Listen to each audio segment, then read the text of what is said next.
I suppose we should begin with the breaking news, or the very recent news, that the former Vice President Dick Cheney has passed away.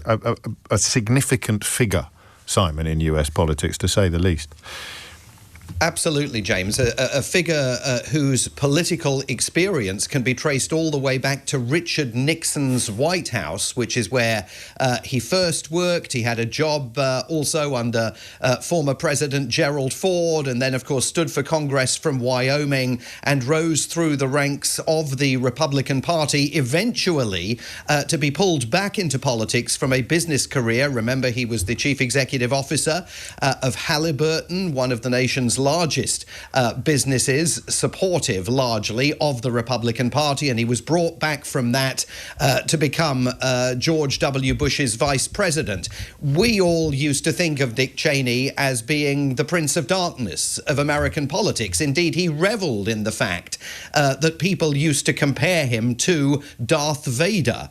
He didn't push back against those descriptions whatsoever, and he did indeed appear during his time as George W. Bush's vice president to be someone who was absolutely determined to push the boundaries of presidential power in the United States further than anyone had pushed them in the past. And certainly he was often portrayed as being the brains behind the George W. Bush political operation. I was never entirely sure that that was a completely fair assessment.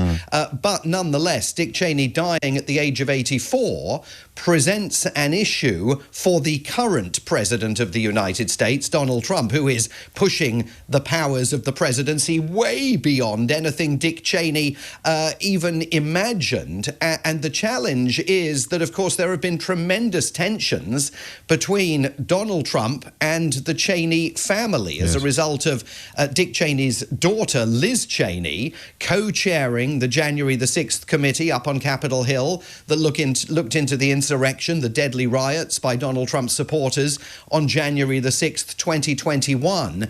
And Dick Cheney's last appearance publicly in the US Congress was to walk into the building alongside his daughter Liz, an act of support for her, symbolizing his determination to back her as she tried to hold Donald Trump accountable for those January the 6th riots, an effort that ultimately we now know failed. But there is no love lost between Donald Trump and the Cheney family. And Dick Cheney, as a former vice president, I mean, one would imagine there will be conversations about whether he should lie in repose in the Capitol Rotunda.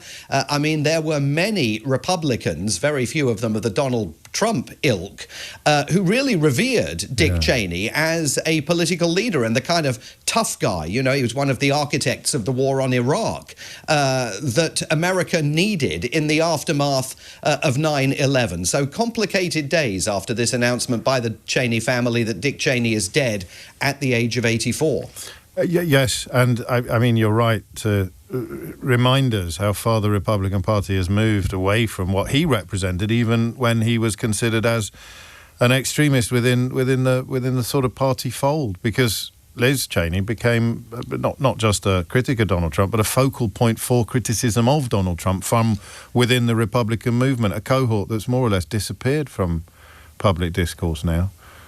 Absolutely. Liz Cheney has disappeared largely from public discourse. I think it's really important to underscore that Dick Cheney's death again reveals how far the Republican Party has shifted. Let me tell you something Dick Cheney never did.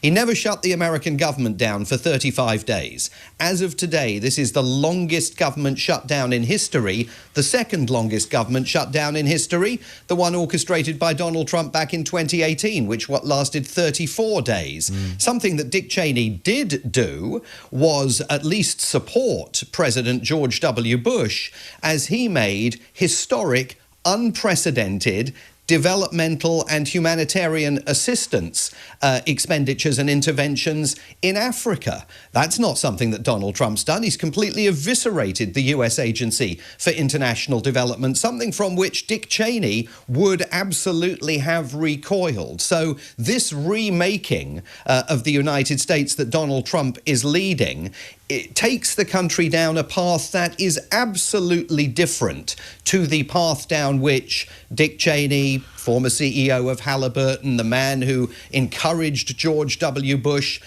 to go ahead with the invasion of Iraq, despite those critiques that are widespread of Dick Cheney's time as Vice President of the United States, he didn't come close to being a Make America Great Again Republican and absolutely eschewed the direction in which Donald Trump has taken this country.